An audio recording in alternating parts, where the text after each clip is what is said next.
Et 20 minutes, faut-il combattre les rumeurs malveillantes et les fake news, les fausses infos, ou bien les ignorer? C'est une vraie question qui est posée au sortir de ce qui s'est passé avec l'épouse du chef de l'État, avec Brigitte Macron.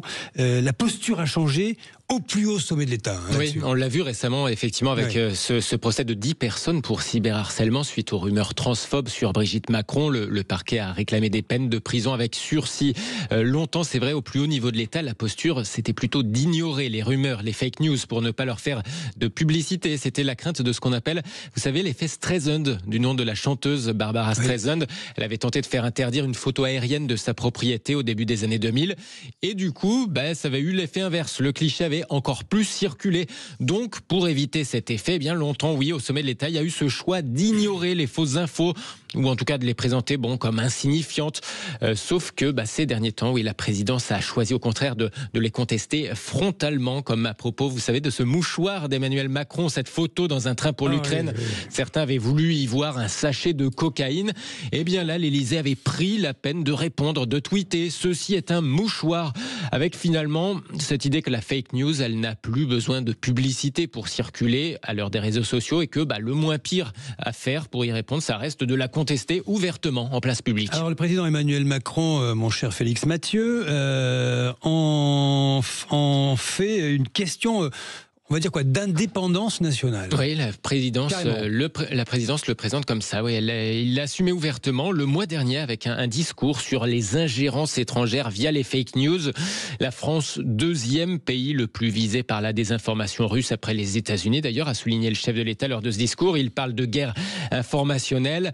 C'est les usines à trolls russes, les faux articles de faux sites d'infos pour répandre des nouvelles totalement inventées sur les sujets les plus clivants possibles pour la société française.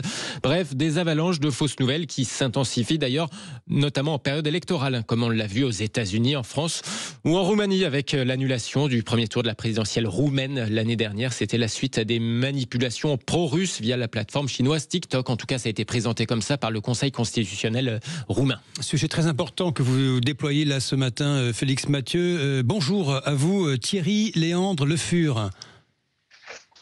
Oui, bonjour. Bonjour. Alors, vous êtes, écoutez, concernant... attendez, je vous présente quand même pour nos auditeurs. Oui, pardon, excusez-moi.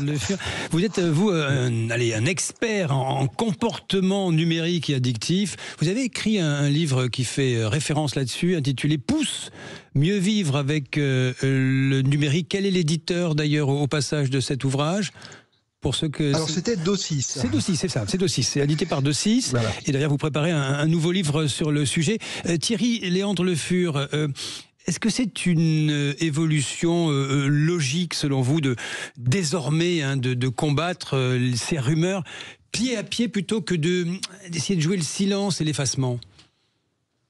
Alors oui, tout à fait, parce que avec le numérique, beaucoup de choses ont changé. C'est la vitesse de diffusion, c'est 24 heures sur 24, c'est la précipitation à diffuser des informations sans vérification de la part de leur auteur.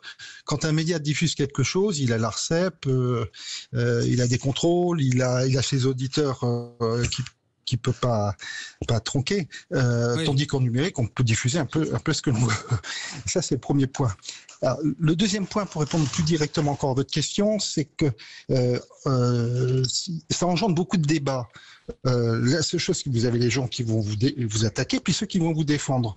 Si vous leur donnez pas des armes pour dire, attendez, ce que vous dites est faux, ce que vous dites est mal sourcé, etc., vous vous retrouvez, y compris dans le dîner, à avoir quelques questions que vous puissiez répondre. Et le troisième point, c'est que l'anonymat faisant, un peu tout, ça peut aller beaucoup trop loin, y compris juridiquement. Et là, il faut savoir se défendre. Oui, être armé face au phénomène. Félix Mathieu. Oui, parce qu'il y a deux écueils. D'un côté, on se dit calomnier, il en restera toujours quelque chose, donc vaut mieux répondre. Et puis d'un autre côté, il y a le risque, en y répondant, de faire connaître davantage la rumeur qu'on a prétendu contester.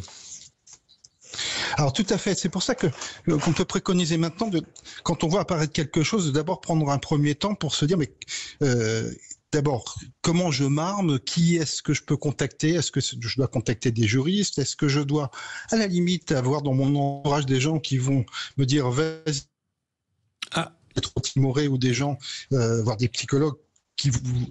Allô ? Oui, la connexion passe pas toujours très bien. C'est pour ça que je me suis permis de vous interrompre.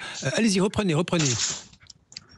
Oui, et donc vous avez intérêt à vous armer psychologiquement, avoir soit des personnes bienveillantes qui vous aideront à mieux réguler votre réaction, éventuellement des juristes pour ne pas faire n'importe quoi. Vous avez également la possibilité d'aller sur des sites internet qui peuvent vous aider à vous informer. Il faut vraiment mener une stratégie tout de suite avant de répondre et ensuite décider ce qu'on fait. Félix Mathieu. Le récent procès des harceleurs de Brigitte Macron a montré que l'anonymat n'était pas une garantie totale d'impunité, puisque finalement les auteurs, même ceux qui se cachaient derrière des fausses identités, ils ont été identifiés, ils étaient bien là en tant que personnes physiques devant le tribunal. Ah, tout à fait. Dans une de vos émissions, il y a 3/4 des gens disaient oui, l'anonymat c'est pas mal. Attention, c'est un sacré piège. On peut vous retrouver à la fin de la décennie pour une centaine d'euros. On saura ce que vous avez publié. Donc, surtout prenons bien conscience que ce que l'on fait, plus c'est grave, ou plus on tape à un haut niveau, ou plus ça conduit au suicide, par exemple. Alors là, il y a des enquêtes policières qui vont très loin. Votre parole, même sous couvert d'anonymat, engage votre responsabilité, et y compris quand vous dupliquez ou partagez des informations. Thierry Léandre Le Fur, la littérature a déjà raconté ce que peut être on va dire une manipulation de façon gigantesque. Je pense au bûcher des vanités de Tom Wolfe. Il n'y avait pas d'internet à l'époque. Ce qui change aujourd'hui, au fond, c'est l'accélération vertigineuse et la massification des fausses informations et des campagnes de déstabilisation. Il faut lutter contre ce phénomène-là. La vitesse. Tout à fait, pied à pied. Tout à l'heure, en plus, un terme a été utilisé, le mot clivant. On rentre dans une ère, cette décennie, où il y a tellement de problématiques, même internationales, puisque vous évoquiez l'international, qu'on n'est plus dans des débats sereins. Ça part en live, et il faut savoir y répondre rapidement et bien axé, si j'ose dire. Qu'allez-vous révéler dans votre prochain essai ? Vous préparez un nouveau livre sur le sujet ?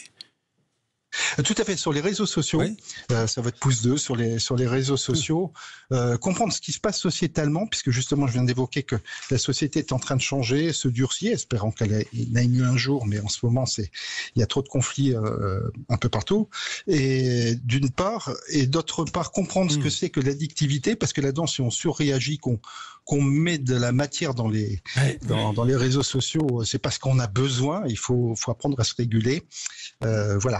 Oui, les écrans, c'est comme l'IA, même combat. Il faut se pencher dessus maintenant parce que ça devient une urgence. Merci à vous, merci Thierry Léandre Le Fur. Je rappelle, vous êtes expert en comportement numérique et addictif. Et merci, mon cher Félix Mathieu.